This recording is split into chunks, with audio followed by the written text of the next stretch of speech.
Hello students, नमस्कार। मैं doctor Manish sir अपने चैनल में आपका स्वागत करता हूं। आइए दोस्तों, स्टार्ट करते हैं। अगली हेडिंग है संयुक्त विद्युत तथा चुंबकीय क्षेत्रों में गति। ठीक है, यहाँ पे आप देख रहे हैं कि विद्युत क्षेत्र भी है और चुंबकीय क्षेत्र भी है। ठीक है, विद्युत और चुंबकीय दोनों क्षेत्र लगे हुए हैं, उसमें कोई आवेश गति करेगा, इसके बारे में हम लोग अध्ययन करेंगे। तो पहला जो है वेग वर्णन करता। आप जानते हैं कि विद्युत तथा चुंबकीय दोनों क्षेत्रों की उपस्थिति में भी वेग से गतिमान q आवेश के कण पर, ठीक है, एक बल कार्य करता है। ठीक है, विद्युत क्षेत्र हो चुंबकीय क्षेत्र हो, उन दोनों क्षेत्रों में भी वेग से गति करने वाला कोई आवेश q हो तो उस पर विद्युत क्षेत्र के द्वारा भी बल लगेगा और चुंबकीय क्षेत्र के द्वारा भी बल लगेगा। वह बल कितना होगा? लगने वाला बल F बराबर होगा Fe प्लस एफ बी। लगने वाला बल कितना होगा? तो वेक्टर F बराबर वेक्टर Fe, इलेक्ट्रिक फील्ड के द्वारा जो बल लगेगा, और प्लस Fb, जो चुंबकीय क्षेत्र के द्वारा जो बल लगेगा। इन दोनों को ऐड कर लेंगे, योग कर लेंगे, तो आपको लगने वाला टोटल बल वेक्टर F का मान मिल जाएगा। ठीक है, F बराबर Fe प्लस एफ बी। ठीक, अब आप जानते हैं कि Fe, ठीक है, Fe इलेक्ट्रिक फील्ड के द्वारा बल कितना लगता है किसी भी आवेश पे? तो किसी भी आवेश पर इलेक्ट्रिक फील्ड के द्वारा लगने वाला बल होता है F बराबर QE। ठीक है, यह किसके द्वारा? Fe इलेक्ट्रिक फील्ड के द्वारा। चुंबकीय क्षेत्र के द्वारा Fb लगने वाला बल कितना होता है? QVB।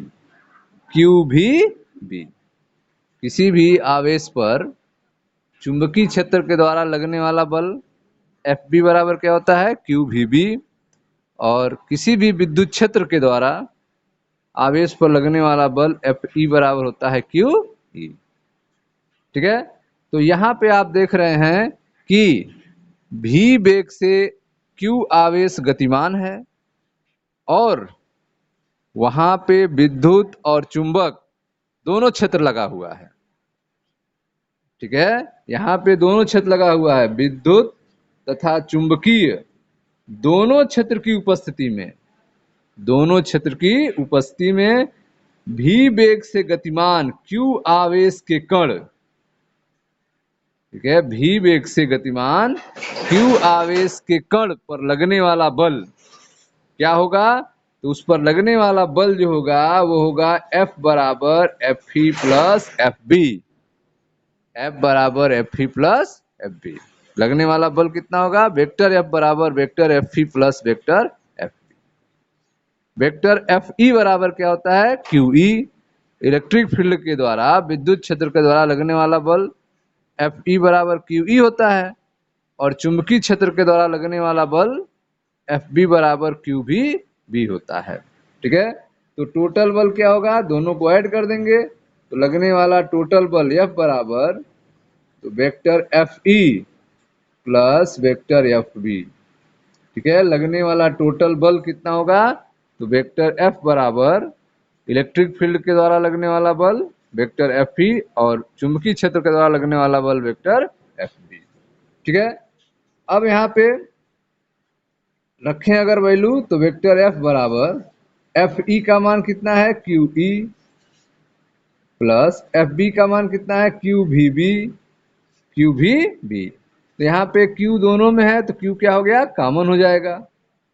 Q क्या हो जाएगा? कॉमन हो जाएगा। तो आपका आ जाएगा वेक्टर F बराबर Q कॉमन हो गया तो इन ब्रैकेट में आ जाएगा E प्लस VB। ठीक है, वेक्टर रूप में लिखेंगे तो V क्रॉस B लिखेंगे। ठीक है, तो लगने वाला बल नेट बल वेक्टर एफ बराबर होगा vector F E plus vector F B. Value रखेंगे एफ बराबर क्यू ई और एफ बराबर क्यू वी बी, तो क्यू कॉमन हो जाएगा, तो एफ बराबर हो जाएगा Q in bracket vector E plus vector B cross vector B. ठीक है, यह हो गया आपका लगने वाला टोटल बल वेक्टर एफ बराबर Q in bracket vector E plus भी क्रॉस वेक्टर बी।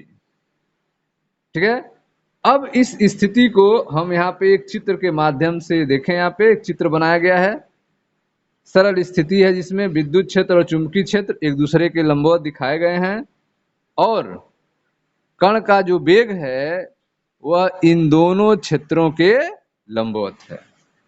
देखें यहाँ पर एक्स अक्ष, वाई अक्ष और जेड अक्ष, तीन अक्ष लिए गए हैं।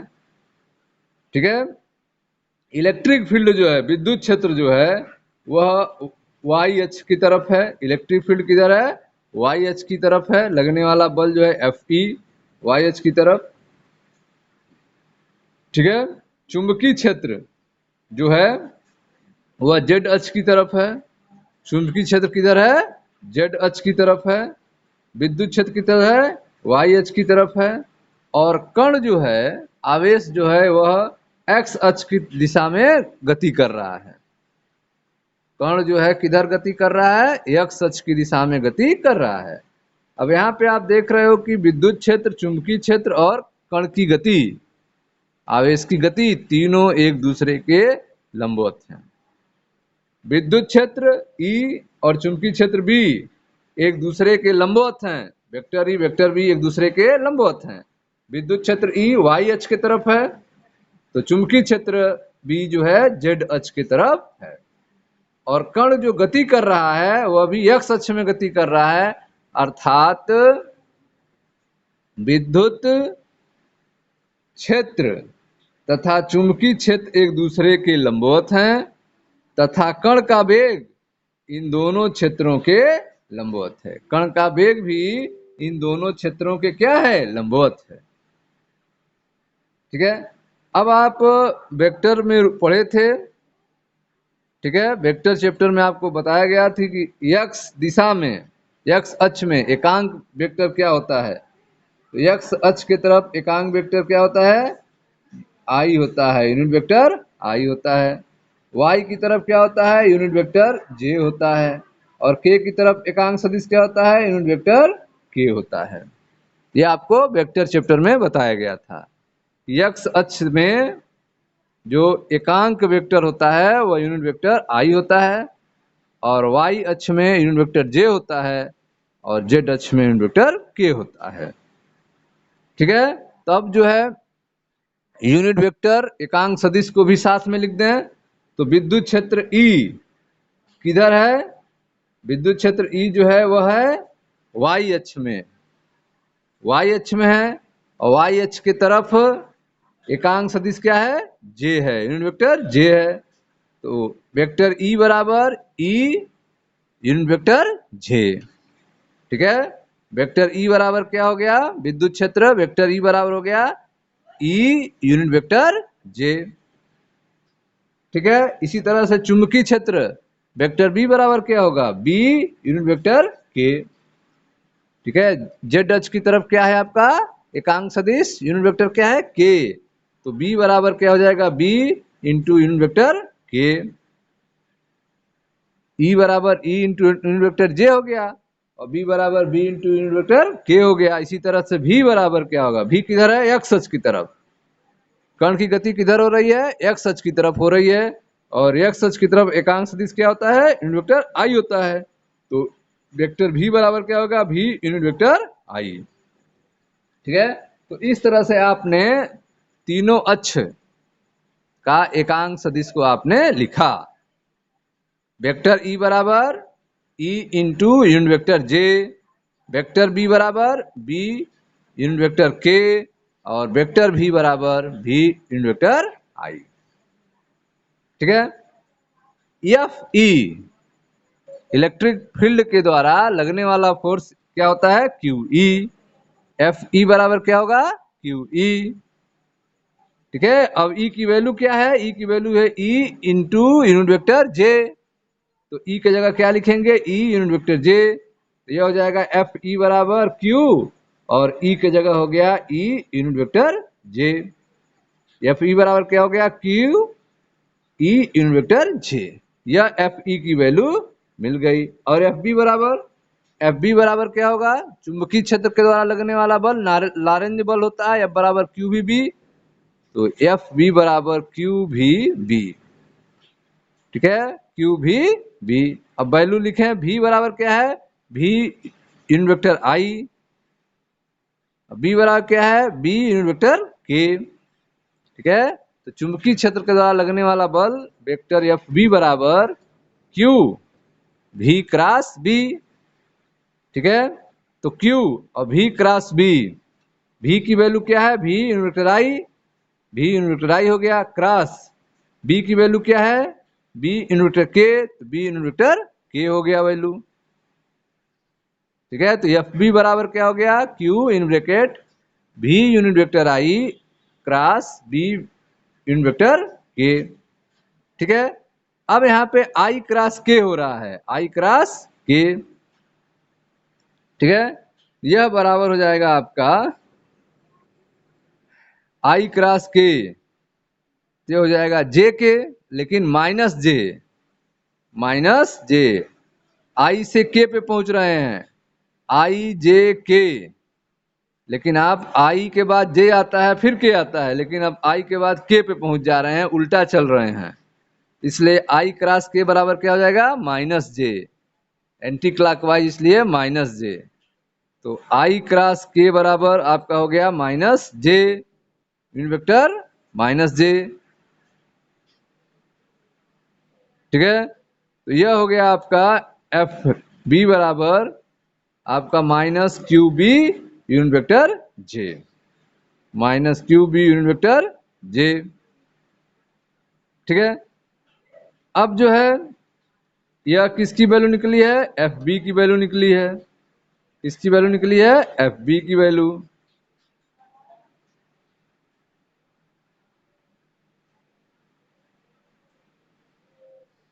ठीक है, अब यहाँ पे एफ बराबर क्या है, F E plus F B. तो इसमें एफ ई का मान जो है Q E unit vector J, और एफ बी का मान minus Q B unit vector J रखें इसमें। जब आप रखोगे तो यह बराबर आ जाएगा, एफ बराबर क्यू ई और प्लस माइनस माइनस भी बी। ठीक है, यूनिट वेक्टर जे, भी बी यूनिट वेक्टर जे। अब यहां से जो है क्यू कॉमन हो जाएगा, देखे ध्यान से, यह आपका एफ ई का मान निकला है, एफ ई का मान कितना निकला है, क्यू ई जे, और एफ बी का मान निकला है माइनस क्यू, यहाँ देखें भी जो है छूट गया है, यह होगा आपका माइनस क्यू भी बी और यूनिट वेक्टर जे। ठीक है, यह किसकी वैल्यू है, यह वैल्यू है आपकी एफ बी की, और एफ ई की वैल्यू क्या है, यह है क्यू ई यूनिट वेक्टर जे। अगर इसमें हम वैल्यू रखें एफ का मान निकालने के लिए, तो एफ बराबर एफ ई की वैल्यू क्या है, क्यू और इसके साथ इसका एकांक सदिश यूनिट वेक्टर जे।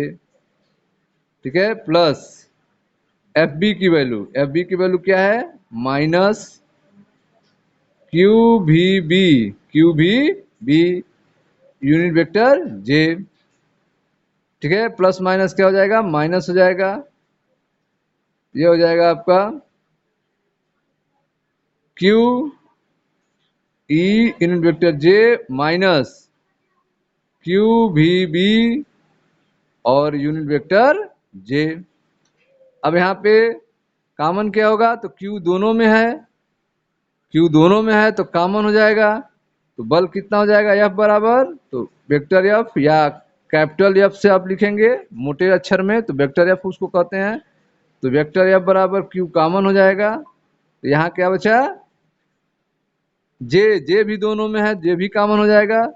तो यह हो गया आपका ई माइनस यहाँ बच गया वी बी और यूनिट वेक्टर दोनों में जे, तो जे बाहर कर लिए। यह हो गया आपका एफ बराबर Q in bracket E minus V B into unit vector जे।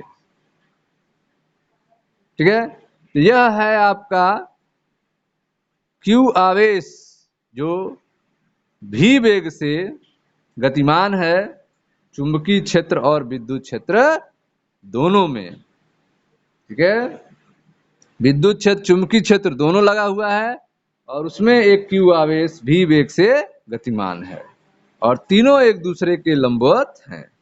उस कंडीशन में उस गतिमान आवेश पर लगने वाला बल यह बराबर होगा Q in bracket E minus V B unit vector J. ठीक है, फिगर में आप देखें विद्युत बल ई चुंबकीय बल बी एक दूसरे के विपरीत हैं। ठीक है, विद्युत बल और चुंबकीय बल, विद्युत बल एफ ई और यह चुंबकीय बल एफ बी एक दूसरे के क्या हैं, विपरीत हैं, विपरीत दिशा में हैं। इस प्रकार चित्र में दर्शाए अनुसार विद्युत बल तथा चुंबकीय बल एक दूसरे के विपरीत दिशा में हैं। विद्युत बल एफ ई ऊपर की तरफ है और चुंबकीय बल एफ बी नीचे की तरफ है, तो एक दूसरे के क्या हो गए, विपरीत दिशा में हो गए। ठीक है, विद्युत बल और चुंबकीय बल एक दूसरे के विपरीत दिशा में है। मान लीजिए कि हम विद्युत क्षेत्र E और चुंबकीय क्षेत्र B, ठीक है, के मानों को इस प्रकार समायोजित कर रहे हैं कि एक दूसरे के बराबर हो जाएं, परिमाण में एक दूसरे के बराबर हो जाए, E का मान B के मान के बराबर हो जाए। जब E और B का मान बराबर हो जाएगा, ठीक है, तो मान लीजिए हम E तथा B के मानों को इस प्रकार समायोजित करते हैं कि इन बलों के परिमाण समान हो जाएं। इस तरह से E और B को समायोजित करें कि इनके द्वारा लगने वाले बलों का मान जो है समान हो जाए, बलों का परिमाण क्या हो जाए, समान हो जाए। उस कंडीशन में आवेश पर कुल बल शून्य हो जाएगा। कुल बल कितना हो जाएगा, शून्य हो जाएगा। ठीक है, जब E और B का मान समान हो जाएगा उस कंडीशन में लगने वाला बल शून्य हो जाएगा तथा आवेश इन क्षेत्रों में बिना विक्षेपित हुए गमन करेगा। आवेश जो है जब विद्युत क्षेत्र और चुंबकीय क्षेत्र इस प्रकार समायोजित हो जाए कि इनके बलों का मान क्या हो जाए, समान हो जाए, उस कंडीशन में आवेश पर कुल बल शून्य हो जाएगा और आवेश इन क्षेत्रों में बिना विक्षेपित हुए गमन करेगा। ठीक है, बिना विक्षेपित हुए गमन करेगा। तो उस कंडीशन में एफ ई और एफ बी एक दूसरे के बराबर होंगे, अर्थात एफ बराबर क्यू ई और एफ बी बराबर क्यू भी एक दूसरे के बराबर होंगे। क्यू से क्यू कैंसिल हो जाएगा, ई बराबर वी बी हो जाएगा, तो वी बराबर ई बटा बी हो जाएगा। वी बराबर क्या हो जाएगा, ई बटा बी हो जाएगा। ठीक है, अब यह जो आपका समीकरण आया है कि वेग जो होगा v बराबर होगा विद्युत क्षेत्र बटे चुंबकीय क्षेत्र, v बराबर ई बटे बी। कब होगा, जब E और B के मान इस प्रकार समायोजित हो जाएं कि इनके बलों के परिमाण जो है समान हो जाएं, एफ ई एफ बी का मान बराबर हो जाए और लगने वाला कुल बल उस कंडीशन में आवेश पर शून्य हो जाएगा। उस कंडीशन में आवेश जो है इन क्षेत्रों में बिना विक्षेपित हुए, बिना मुड़े हुए गति करेगा। ठीक है, तो उस स्थिति में एफ ई बराबर क्यू वी बी होगा, विद्युत बल चुंबकीय बल के बराबर होगा, क्यू ई बराबर क्यू वी बी होगा। ठीक है, क्यू से क्यू हटा सकते हैं तो ई बराबर वी बी, तो वी बराबर ई बटा बी। V बराबर E बटा B। ठीक है, अब यह V बराबर E बटा B आपका आ गया, वेग बराबर विद्युत क्षेत्र बटे चुंबकीय क्षेत्र। इस शर्त का उपयोग विभिन्न गति से गतिमान आवेशों के पुंज से किसी विशेष वेग के आवेशित कणों को चुनने में किया जाता है। ठीक है, V बराबर E बटे B, यह सूत्र जो है आ रहा है, यह कब आ रहा है? जब विद्युत क्षेत्र चुंबकीय क्षेत्र के मान को इस तरह से समायोजित किया गया है कि इन बलों के परिमाण समान हो जाएं, आवेश पर कुल बल शून्य हो जाएं। उस कंडीशन में आवेश जो है इन क्षेत्रों में बिना विक्षेपित हुए गमन करेगा। ठीक है, तो इस शर्त का उपयोग विभिन्न गति से गतिमान आवेशों के पुंज में से किसी विशेष वेग के आवेशित कणों को चुनने में किया जाता है। ठीक है, तो इस शर्त का उपयोग जो है विभिन्न गति से गतिमान आवेशों में, अलग अलग वेग से गतिमान आवेशों के एक पुंज से किसी विशेष वेग के आवेशित कणों को चुनने में किया जाता है। ठीक है, अतः क्रासित चुंबकीय व विद्युत क्षेत्र वेग वर्णकर्ता के समान कार्य करता है। ठीक है, क्रासित कब कहेंगे? जब चुंबकीय क्षेत्र और विद्युत क्षेत्र एक दूसरे के लंबवत हो तो उसे क्या कहते हैं? क्रासित क्षेत्र कहते हैं। क्रासित चुंबकीय और विद्युत क्षेत्र वेग वर्णकर्ता के समान कार्य करते हैं। तो जो क्रासित क्षेत्र लगा हुआ है वह वेग वर्णकर्ता के समान कार्य कर रहा है। क्यों? क्योंकि विभिन्न गति से गतिमान आवेशों, चाहे उनके आवेश और द्रव्यमान कुछ भी हो, आवेश का द्रव्यमान और आवेश कुछ भी हो, विभिन्न गति से गतिमान आवेशों के पुंज से किसी विशेष वेग के आवेशित कणों को चुनने में किया जाता है। ठीक है, अतः क्रासित चुंबकीय और विद्युत क्षेत्र वेग वर्णकर्ता के समान कार्य करते हैं। जितने वेग का वर्णकर्ता चाहिए, ठीक है, उतने वेग को हमें प्राप्त होता है। तो क्रासित चुंबकीय और विद्युत क्षेत्र वेग वर्णकर्ता के समान कार्य करता है। ठीक है, अब यहाँ पे जो V बराबर E बटे B आया है, केवल E बटे B की चाल वाले कण ही, केवल E बटा B की चाल वाले कण ही इस क्रासित क्षेत्रों वाले स्थान से बिना विक्षेपित हुए गुजरते हैं। तो आप देख रहे हैं कि जिस कण का चाल E बटे B होगा वह क्रासित क्षेत्र वाले स्थान में से बिना विक्षेपित हुए निकल जाएगा। केवल E बटे B की चाल वाले कण ही, केवल E बटे B की चाल वाले कण ही क्रासित क्षेत्रों वाले स्थान से बिना विक्षेपित हुए गुजरते हैं। ठीक है, इस विधि का उपयोग सन 1897 में, यह जो टेक्निक आप देख रहे हैं इसका उपयोग 1897 में जे थॉमसन ने इलेक्ट्रॉन का आवेश द्रव्यमान अनुपात मापने में किया था। ठीक है, जिसमें क्रासित चुंबकीय क्षेत्र और विद्युत क्षेत्र उत्पन्न हो रहे हैं। इस विधि का उपयोग 1897 में जे थॉमसन ने इलेक्ट्रॉन का आवेश और द्रव्यमान का अनुपात E बटे M का मान मापने में किया था। इस सिद्धांत का उपयोग द्रव्यमान स्पेक्ट्रोमीटर में भी किया जाता है। यह जो सिद्धांत है इसका उपयोग द्रव्यमान स्पेक्ट्रोमीटर में भी किया जाता है।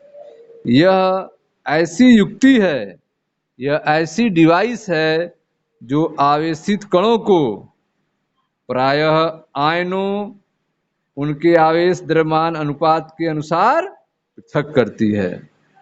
ठीक है, तो आप देख रहे हैं कि इस सिद्धांत का उपयोग द्रव्यमान स्पेक्ट्रोमीटर में किया जाता है। 1897 में जे थॉमसन ने इलेक्ट्रॉन का आवेश द्रव्यमान अनुपात मापने में किया था इस सिद्धांत का उपयोग। इस सिद्धांत का उपयोग द्रव्यमान स्पेक्ट्रोमीटर में भी किया जाता है। ठीक है, द्रव्यमान स्पेक्ट्रोमीटर में भी किया जाता है। यह एक ऐसी युक्ति है जो आवेशित कणों को प्रायः आयनों उनके आवेश द्रव्यमान अनुपात के अनुसार अलग करती। ठीक है, तो यह एक ऐसी व्यवस्था है, एक ऐसी युक्ति है जो आवेशित कणों को प्रायः आयनों उनके आवेश द्रव्यमान अनुपात के अनुसार पृथक करती हैं।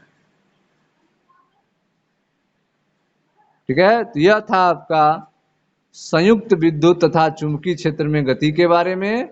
इसका पहला टॉपिक था वेग वर्णकर्ता। वेग वर्णकर्ता। मिलता है नेक्स्ट वीडियो में जहां साइक्लोट्रॉन की चर्चा की जाएगी। Thank you.